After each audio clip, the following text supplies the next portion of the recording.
Okay, so we are now getting to the last two chapters and they are about heaven. Ja, jetzt kommen die beiden letzten Kapitel und da geht es um den Himmel. I'm just thinking a little bit because we're a little short on time, so I'm going to see how I'm going to do this, okay? Ja, die Zeit ist jetzt knapp geworden und ich überlege, was soll ich jetzt behandeln. Okay, so like in verse 1, it says, I saw a new heaven and a new earth. Offenbarung 21,1. Ich sah einen neuen Himmel und eine neue Erde. So that's the theme here until the end of the Bible. Das ist das Thema von hier an bis zum Ende des Buches. The word heaven appears over 580 times in 550 verses. Das Wort Himmel kommt 580 times? Ja, 580 Mal in 550 Versen. Yeah, so the Bible talks a lot about it. Die Bibel spricht sehr viel vom Himmel. The word Shamayim, or you can pronounce it better, means the heights. Is that correct? Ja, also das hebräische Wort Shamayim, die Höhen. And the word Greek Uranus comes from the idea of the planet Uranus, which means high or lofty. Ja, und auch das Wort Uranos heißt erhaben.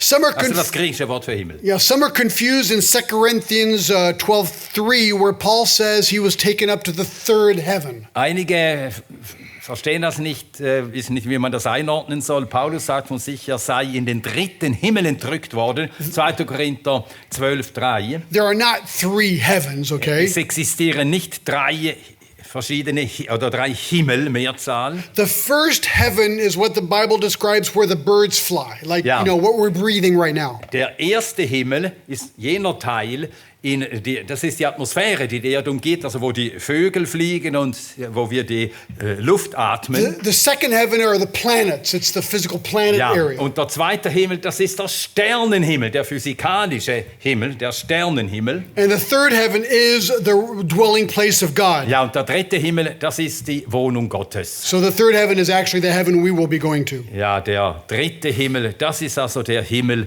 in den wir eingehen The werden. Bible uses many terms to describe heaven. Die Bibel verwendet verschiedene Ausdrücke für den Himmel. Heaven or the heavens. Auch die Himmel, Mehrzahl. Heaven and new earth. Himmel und Erde. Paradise. Das Paradies. The Tabernacle of God. Die Wohnung Gottes. Mount Zion. Der Berg Zion. The heavenly kingdom. Das Reich der Himmel. My Father's house. Das Haus meines Vaters. The dwelling place of the Most High God. Die Wohnung des Allerhöchsten. Before the throne and others. Vor dem Thron und andere Ausdrücke. But this is really the most complete description of heaven. Aber das hier ist die umfassendste Bezeichnung für den Himmel. So when people imagine heaven, they often think that we'll be somewhere floating around in blue sky on white clouds. Ja, und einige, wenn sie Himmel hören, dann denken sie, dass wir da so in flatternden Gewänden herumschweben, auf weißen Wolken sitzen. Now in the rapture we will be, so that'll be cool. Bei der Entrückung werden wir in Wolken hinaufgetragen. But also it looks like we're going to be kind of, fat with little violins and maybe bows floating around. Ja, und in diesen Vorstellungen, landläufigen, sind wir ziemlich beleibt. And I'll have a bow and arrow and shooting love arrows. Ja, so wie diese Puttchen, diese Barockputtchen und schießen dann mit Pfeil und Bogen. And a lot of people don't get excited about heaven because they can't imagine what they're going to do. Ja, und viele, die denken, ja, Himmel, nicht gerade attraktiv, was sollen die denn dort tun? I mean, how boring. It's like Langweilig. just being up there doing nothing. Langweilig, dort sein Nichtstun. So if this is your view of heaven, then I hope you're going to have a completely new view. Wenn das dein Verständnis von Himmel ist, hoffe ich, dass du jetzt eine ganz neue Sicht bekommst. So let's look at 6 dazzling dazzling features of the new heaven. Ja, 7 glitzernde, funkelnde Eigenschaften des Himmels. So right now we're going to look at the new heaven and new earth, okay? Wir schauen uns jetzt als erstes den neuen Himmel und die neue Erde an. And after lunch we're going to look more detailed at the new Jerusalem. Und nachher werden wir uns in mehr Einzelheiten das neue Jerusalem ansehen. So verse 1, then I saw the new heaven and the new earth, and for the first heaven and the first earth passed away, and there was no longer any sea. Vers 1, ich sah einen neuen Himmel und eine neue Erde, denn der erste Himmel und die erste Erde waren vergangen und das Meer ist nicht mehr. Again, the and I saw implies chronology. Und hier wiederum die Einleitung. Und ich sah, das lässt uns Fortsetzung, Kontinuität erkennen im Zeitablauf. So John speaks here of a new heaven and a new earth. Johannes spricht von einem neuen Himmel und einer neuen Erde. Well, we know why, because God will destroy the old earth and the old universe. Ja, warum? Wir wissen, Gott wird den alten Himmel, die alte Erde, das alte Universum zerstören. And that's what it says in verse 1. For the first heaven and the first earth were gone and the sea was no more. Ja, und das heißt dann in der zweiten Hälfte des Verses, das Meer, also erste Erde war vergangen, Himmel und Erde waren vergangen und das Meer ist nicht mehr. So again, when he's talking about the first heaven, he's talking about the physical heaven that he's going to destroy. Ja, der erste Himmel, die erste Erde, das ist dieses physikalische Universum, er wird es zerstören. Okay, not heaven where God lives. Ja. Und nicht der Himmel, in dem Gott ist. So God will destroy the earth and the heavens as we know them today. Ja, Gott wird also Himmel und Erde, wie wir sie kennen, zerstören. There will be a great cosmic transformation. Es kommt zu einer gigantischen kosmischen Umwälzung. And create a new earth as well, a new earth and a new, heaven. Neuer Himmel, neue Erde, neuer Himmel. This is important because it means there will be a new creation. Das ist wichtig, es ist eine neue Schöpfung. The idea of new heaven and new earth is found 3 other times in the Bible. Das kommt noch 3-mal vor, neuer Himmel, neue Erde in der Bibel. In Isaiah 65:17, I will create a new heaven and a new earth. Ja, Jesaja 65:17, ich werde einen neuen Himmel und eine neue Erde erschaffen. Isaiah 66:22. Jesaja 66:22. And 2 Peter 3:13. Und 2. Petrus 3:13. So the point is that there will be a new earth created by God, a real place as it is now. Ja, die Tatsache also ist, es wird einen neuen Himmel, eine neue Erde geben, wirklicher Ort, so wie die jetzige Schöpfung ein wirklicher Ort ist. And apparently this new earth will be like a planet. Yes, a planet, like a real earth. Ja, diese neue Erde wird so wie jetzt ein Planet sein, also ein wirklicher Ort. In a new real universe where believers will live in glorified bodies. Ja, in einem neuen wirklichen Universum, in dem die Gläubigen in verherrlichten Leibern leben werden. And we already talked about the idea of the heaven being created, part of that whole deal. We are talking about? No, we've already said that the new heavens would be a restored universe or a new universe. Ja, wir haben schon gesehen, eben, es ist ein neues Universum. We also find out that there was no longer any sea, verse 1. Dann heißt es im Vers 1, es wird auch kein Meer mehr geben. Interesting detail because 70% of the world today is water. Das ist deshalb bemerkenswert, weil 70% der Erdoberfläche ist heute unter Wasser, unter dem Meer. The only water described in heaven is the river described in Revelation 22:1 coming out of the throne of God. Das einzige Wasser, von dem wir lesen im Himmel, das ist der Strom, der hervorgeht vom Thron Gottes und des Lammes, Kapitel 22, Vers 1. Is it actually real water or living water? Ist es physikalisches Wasser oder lebendiges Wasser? But anyway, so that's what it says. Ja, so steht's da. Number 2, the glittering capital of the new heavens and new earth. Dann zweitens die funkelnde Hauptstadt des neuen Himmels und der neuen Erde. We'll come back to this, but verse 2, and I saw a holy city, New Jerusalem, coming down out of heaven from God, made ready as a bride adorned for her husband. Ja, wir werden das nachher noch näher ansehen. Hier steht, und ich sah die heilige Stadt, das neue Jerusalem aus dem Himmel, herniederkommen von Gott, bereitet wie eine für ihren Mann geschmückte Braut. So there's a new heaven, a new earth, and a new Jerusalem. Ja, neuer Himmel, neue Erde, neues Jerusalem. So who created the city? Wer hat die Stadt erschaffen? Hebrews 11:10 says the architect is God. Hebräer 11:10 sagt, der Begründer, der Architekt ist Gott. And also Jesus said he has gone to prepare a place for us. Und Jesus sagt, er geht hin, eine Stätte für uns zu bereiten. My conclusion is going to be pretty nice. Ja, und ich nehme an, das wird wirklich schön sein. When God is the architect, watch out. Ja, wenn Gott der Architekt ist, dann können wir etwas erwarten. I mean, I'm really impressed by German architecture. Also ich bin sehr beeindruckt von der deutschen Architektur. Like in Germany, when you close the door, you hear this. Ja, in Deutschland, wenn man eine Tür zumacht, dann macht es. In my house in France, when you close the door, you're boom, and the whole house goes. Ja, und da, wo ich wohne in Frankreich, du machst die Tür zu und das ganze Haus schüttelt. So I think this place is going to be really nice here. Also ich glaube, das neue Jerusalem, das wird wirklich schön sein. In Hebrew 11:10, this is the city that Abraham was expecting to Ja, see. Hebräer 11,10, Jerusalem, das Himmlische, das war der Ort, nach dem Abraham sich sehnt, auf den er wartete, die Stadt, auf die er wartete. So it seems that the New Jerusalem is not heaven, it's the capital of heaven. Es scheint also, das neue Jerusalem ist nicht der Himmel, es ist die Hauptstadt des Himmels. It's like a holy city. Eine heilige Stadt. Now also notice, well, I'm talking about the city, but I'm going to talk about it again later. Ja, ich sage es jetzt kurz, nachher kommt mehr dazu. It comes down out of heaven from God. Ja, die Stadt kommt aus dem Himmel hernieder von Gott.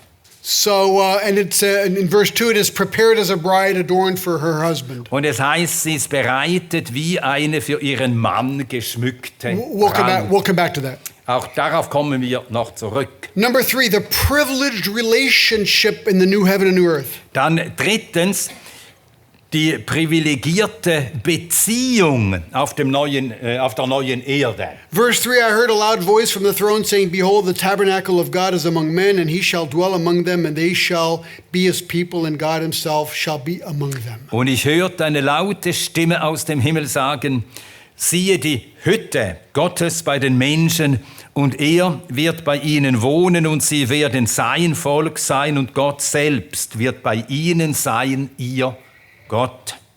Yeah, so probably an angel is announcing verse 3. Wahrscheinlich ist es ein Engel, der mit dieser lauten Stimme spricht. And he says, the tabernacle of God is among men. Er sagt, siehe die Hütte Gottes bei den Menschen. In the Old Testament, God met his people through the tabernacle. Im Alten Testament lesen wir, wie Gott seinem Volk begegnete in der Stiftshütte. So there was the tabernacle almost became the place where you had to go to meet with God. Die Stiftshütte war also der Ort, an dem du Gott begegnen konntest. But in heaven it will be completely different. Aber im Himmel wird es ganz anders sein. You know, when I was studying this, I almost started crying and weeping here. Als ich das hier studierte, da muss ich fast weinen. Because look what it says. Ja, les mal, was da steht. It says, Behold, the tabernacle of God is among men. Siehe die Hütte Gottes bei den Menschen. And this is the part that got me. Und das ist, was mich ergriff. He shall dwell among them. Er wird unter ihnen wohnen. And they shall be his people. Und sie werden sein Volk sein. Now here's the sentence. Und jetzt kommt das Wort. And God himself shall be among them. Und Gott selbst wird bei ihnen sein. I mean, that means that we will literally be with God. Und das heißt buchstäblich, wir werden bei und mit Gott sein. God himself shall be among them. Ja, What does that mean? Gott selbst wird unter ihnen, bei ihnen sein. Was beinhaltet das? In Matthew 5:8, Jesus said, those who are pure in heart will see God. In Matthäus 5, Vers 8 heißen die glückselig, die reinen Herzen sind, sie werden Gott schauen. John 17:24, Johannes 17, 24 sagt, Father, I desire that they also whom thou hast given me be with me where I am. Vater, ich will, dass die, welche du mir gegeben hast, auch bei mir seien, wo ich bin. In order that they might behold my glory, Damit sie meine Herrlichkeit schauen, which thou hast given me, for thou didst love me before the foundation of the die world. du mir gegeben hast, denn du hast mich geliebt vor Grundlegung der Welt. So it sounds like we will be with God Wir werden also bei Gott sein and with Jesus. und mit Jesus. I don't know about you guys, but that just gives me gold chills here, man. Goosebumps. Ja, also, es läuft mir fast kalten Rücken hinunter. But I can't wait to see God and see Jesus right there. Und ich sehne mich so danach, endlich bei every time- Gott zu sein, Jesus zu sehen. Every time someone I know is a Christian who dies, Jedes Mal, wenn jemand, den ich kenne, als Christen stirbt, I do think to myself, I think, wow, it's like they just died and boom. Und dann sage ich mir, jetzt ist er eben, hat uns eben verlassen und mit einem Schlag. It's like, wow, there's God, there's Ja. Jesus. It's like, whoa, you know? Und dann sieht er, Gott, Jesus, I mean, what is that going to be like? wie wird das wohl sein? It's just going to be like crazy. Ja, Wow. unbeschreiblich. We can almost stop right there because I don't know, there's a whole lot more to say, but there's 2 more Ja, man chapters. könnte hier eigentlich jetzt Schluss machen, aber da ist noch zu viel zu sagen. You know, when Isaiah had the vision of God in Isaiah 6, In Jesaja 6, dort lesen wir, wie Jesaja in einem Gesicht den Herrn sah. the seraphim were proclaiming, holy, holy, holy. Die Seraphim, die riefen, heilig, heilig, heilig. And Isaiah's reaction was this, woe to me. Und Jesaja, seine Reaktion war, wehe mir. I am a lost man, Ich bin ein Verlorener, ich bin verloren. and my lips are unclean. Und ich bin ein Mann unreiner Lippen. See, while we're in this world, when we see God, it's like, oh, my sin. Wenn wir in dieser Welt daran denken, wir sehen Gott, Gott uns, meine Sünde, meine Sünde. I mean, we don't get this vision that Isaiah had, but I mean, that is in front of the holiness of God, all we see is our sin. Ja, wir haben zwar nicht direkt diese Schau, diese Vision wie ein Jesaja, aber wenn unsere Augen auf Gott gerichtet sind, dann sehen wir Sünde, unsere Sünde. Now, he was forgiven, Isaiah was, verse 6 and 7, and so are we in Christ. Ja, Jesaja bekam Vergebung. Jesaja 6 berichtet davon und wir haben Vergebung in Christus. But when we're in heaven and we see God face to face, Aber wenn wir im Himmel sind und sein Angesicht schauen, there will be no feeling of wrongdoing dann whatsoever. wird gar nichts mehr da sein. Kein Empfinden für irgendetwas Verkehrtes, das wir getan haben oder tun. Washed by the blood of Christ. Gewaschen im Blut Jesu Christi. And that's what we're told. We will have joy in your presence, Psalm 16. Ja, und darum sagt Psalm 16, es ist Fülle von Freuden ist vor dir, vor deinem Angesicht. And he says, you have eternal pleasures at your right hand. Ja, und Wonne, ewige Wonne zu deiner Rechten. 1 Corinthians 2:9 says, no eye has seen nor ear heard, 1. Korinther 2, Vers 9 sagt, was kein Auge gesehen und kein Ohr gehört hat. no mind has imagined Und was in keines Menschen Herz gekommen ist, niemand sich hat ausdenken können. what God has prepared for those who love him. Was Gott bereitet hat, denen, die ihn lieben. 1 John 3:2 says we will see him as he is. 1. Johannes 3, Vers 2 sagt, wir werden ihn sehen, wie er ist. We've seen through the book of Revelation that we will worship him like never before. Und das Buch der Offenbarung zeigt uns, wir werden ihn endlich so anbeten, wie es sich gehört, wie nie zuvor. Daniel 12 says we will shine. Daniel 12 sagt, wir werden scheinen, leuchten. It's going to be amazing. Das wird unbeschreiblich sein, That überwältigend. That seems like a pretty low description. Amazing. Ja, amazing, das klingt ja wirklich fad. Number 4. Number 4. Viertens. The life of bliss in the new heaven and the new earth. Das Leben der Glückseligkeit Can you auf der read- neuen Erde und im neuen Himmel. Can you read verse 4 through 6, please? Wir lesen die Verse 4 bis 6. Und er wird jede Träne von ihren Augen abwischen und der Tod wird nicht mehr sein. Noch Trauer, noch Geschrei, noch Schmerz wird mehr sein, denn das Erste ist vergangen. Und der auf dem Thron saß, sprach, siehe, ich mache alles neu. Und er spricht zu mir, schreibe, denn diese Worte sind gewiss und wahrhaftig. Und er sprach zu mir, es ist geschehen. Ich bin das Alpha und das Omega, der Anfang und das Ende. Ich will dem Dürstenden aus der Quelle des Wassers des Lebens geben, umsonst. Okay. 6 or 7? Well, that's good. Yes, perfect. 6.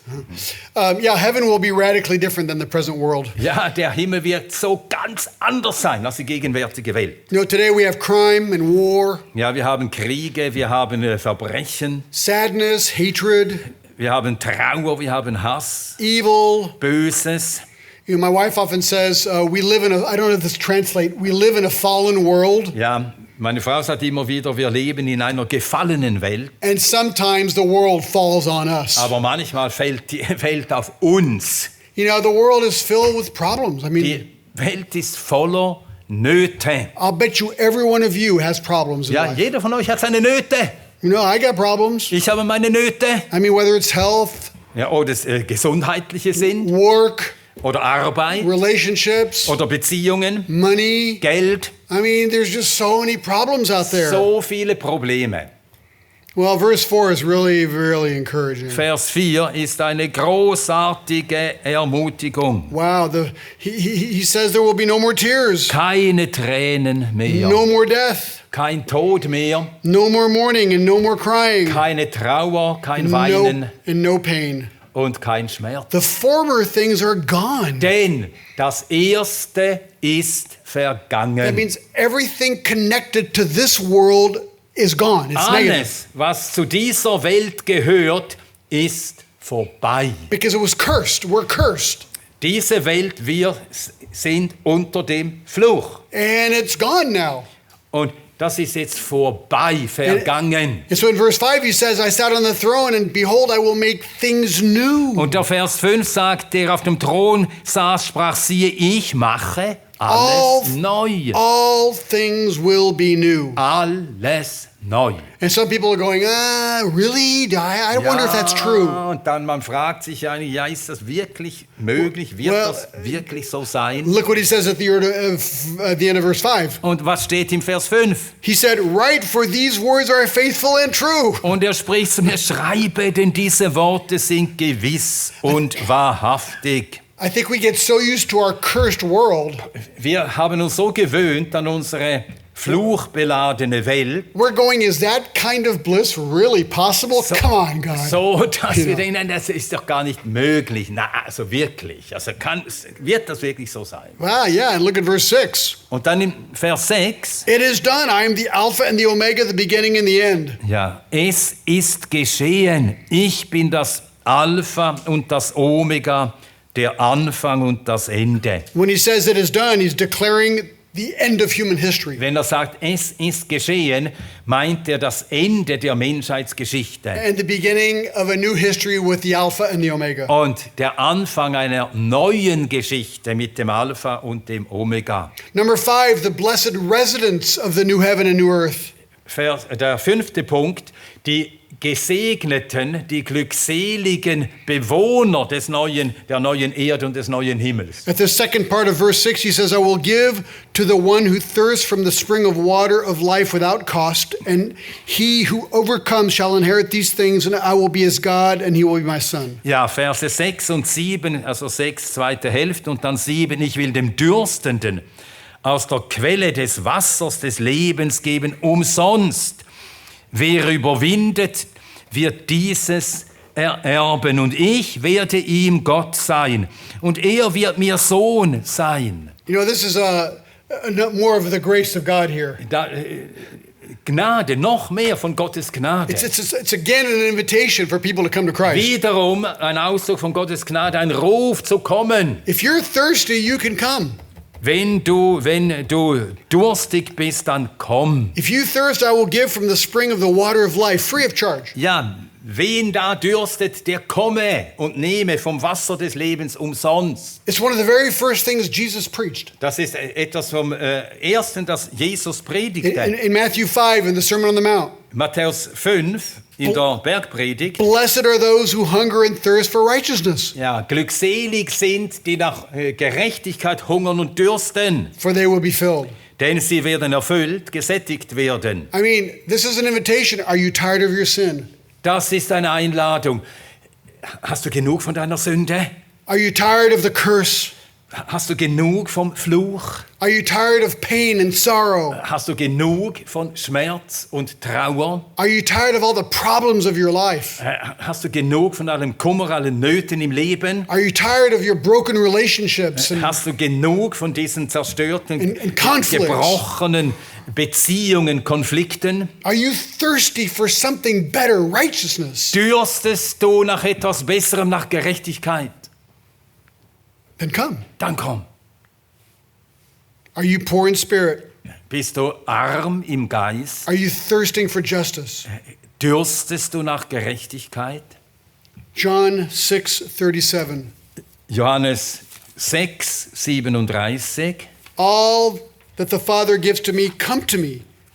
Da steht, And the one who comes to me I will certainly not cast out. ja, alles, das der Vater mir gibt, wird zu mir kommen.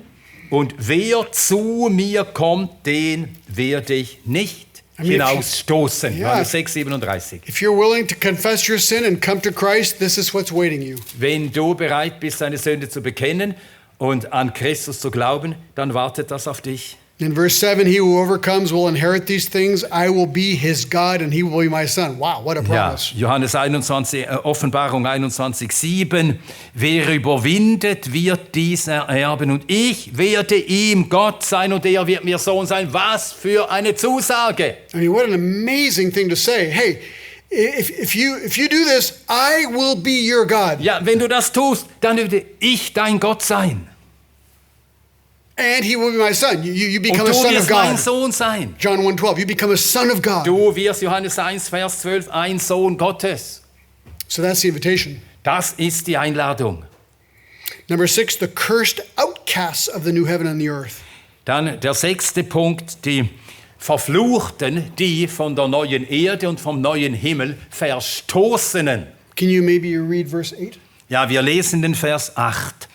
Den Feigen aber und Ungläubigen und mit Gräueln befleckten und Mördern und Hurern und Zauberern und Götzendienern und allen Lügnern. Ihr Teil ist im See, der mit Feuer und Schwefel brennt, welches der zweite Tod ist. When I preach this in my church, I mean, I turn this whole verse right toward the people in my church. Ja, wenn ich darüber predige, when you turn it over, In other words, I spoke right to them. ja, dann spreche ich unsere Gemeindeglieder direkt an. Because I believe that, churches have a lot of non-Christians in them. Ja, denn ich glaube, in allen Gemeinden, da sitzen auch viele Ungläubige. So I ask them these questions. Und dann stelle ich solche Fragen. Are you a coward? Bist du ein Feigling? Bist du feige? Are you a coward when it comes to things of God? Bist du feige, wenn es darum geht, zu Gott Stellung zu nehmen? Do you lack courage to confess Christ? Fehlt dir der Mut, Christus zu bekennen? Well, if that's true, maybe that's a sign that you don't know him. Ja, That's the first one here, cowardly. ja. Dann ist das ein Zeichen, dass du that you don't believe. Or what did you say? Yeah, in other words, if you are cowardly, maybe you're in this list. Ja, dann gehörst du vielleicht zu dieser Liste. That Ja. means you don't know Christ. Ja, dass du dann Christus nicht kennst. Because a true Christian will not be cowardly. Denn ein wahrer Christ ist kein Feigling. Number 2, are you unbelieving? That's the second word. Dann das here. Zweite, bist du ungläubig? Do you not really believe that Christ is the only way? Glaubst du nicht wirklich, dass Christus der einzige Weg ist? You may be at church, but in your heart you really don't believe. Du bist in der Gemeinde dabei, aber in deinem Herzen glaubst du nicht wirklich. Do you love your sin more than you love Christ? Liebst du deine Sünde mehr als Christus? If so, maybe you're in this list Wenn das der Fall ist, dann gehörst du vielleicht zu dieser and you Liste. don't know him. And you don't Ja, know und du him. weißt es nicht, du kennst ihn nicht. Are you abominable? Number 3. Ja, dann das Dritte, bist du mit Gräueln befleckt? I mean, is your life actually horrible? Ist dein Leben gräulich? Well, if so, maybe you don't belong to Christ. Ja, dann gehörst du vielleicht gar nicht Christus. Are you a murderer? Bist du ein Mörder? Well, everyone, that one's going to go, no, I'm okay. Nein, there. nein, klar, nein, also yeah. Mörder, nein, also bitte. The problem is, Jesus said, if you hate someone in your heart, it's like you've already committed Aber murder. Jesus sagt, wenn du jemanden in deinem Herzen hast, bist du ein Totschläger. Question is, are you like an angry person? Die Frage, bist du jemand, der schnell zornig wird? I mean, are you like, really angry and always criticizing everyone? Ja, bist du zornig auf andere, kritisierst immer andere? Well, maybe that proves that you're not a Christian. Ja, das beweist vielleicht, dass du gar kein Christ bist. Are you immoral, Lebst du in Unmoral? debauched? ausschweifend. Do you believe that sex is only for marriage between a man and a woman? You got to make that clear Ja, these days. glaubst du, dass Geschlechtsverkehr nur für Mann und Frau in der Ehe ist? If not, the Bible calls you debauched. Und wenn das nicht der Fall ist, dann bist du ein Hurer. And Hebrews 13:4 says that you will be judged. Und Hebräer 13, Vers 4 sagt, Gott wird Ehebrecher richten. So if you're in church and living a double life, Wenn du in der zur Gemeinde gehörst, aber du lebst ein Doppelleben, you're not holy and you're not pure sexually, du lebst sexuell unrein, but then you're immoral. dann bist du ein Unmoralischer. Well, maybe you don't know the Lord. Und du kennst dann wahrscheinlich den Herrn nicht. Are you a sorcerer Bist du ein Zauberer or a magician? oder ein Magier? So it would be a different word to use. Ja, ein Actually, Magier. it's the word pharmako again from pharmacy. Ja, Zauberer, ein Pharmakeus. Are you into drugs? Ja, nimmst du Drogen? Maybe if that's the case, you're proving that you're maybe not a Christian. Ja, wenn das der Fall ist, dann ist das wohl ein Beweis, dass du kein Christ bist. Are you an idolater? Bist du ein Götzendiener? I mean, what takes first place in your life? Wer oder was nimmt den ersten Platz ein in deinem Leben? Is it really God? Ist es wirklich Gott Or is it money, oder Geld? possessions, Besitz, power, Macht, career, Karriere, family, Familie, sports, Sport, TV? Fernsehen. Well, if you're an idolater, maybe you're in this list. Ja, dann gehörst du wahrscheinlich in diese Liste. Finally, are you a liar? Und schließlich bist du ein Lügner. Are you known to be a truth teller? Kennt man dich als jemanden, der die Wahrheit sagt? Or do you lie pretty easily? Oder lügst du immer wieder? Well, I don't think Christians lie. Ich denke, Christen lügen nicht. Jesus said, I am the truth. Jesus sagt, ich bin die Wahrheit. So someone who lies probably is revealing that they might not be Christian. Jemand, der lügt, zeigt damit, dass er wahrscheinlich kein Christ ist. So why is it important to know if you're a Christian? Warum ist es so wichtig zu wissen, ob du ein Christ bist? Because the end of verse 8. Denn das Ende des Verses 8 sagt, Their part will be in the lake that burns with fire and brimstone, which is a second death. ihr Teil ist im See, der mit Feuer und Schwefel brennt, welches der zweite Tod ist. So, verse 6 and 7 are a wonderful invitation. Verse 6 und 7, diese wunderbare Einladung. Verse 8 is an incredible warning. Vers 8 ist eine erschütternde Warnung. The fundamental question is, what will be your destiny? Und die Grundfrage ist, was ist deine Bestimmung? Was ist dein Ende?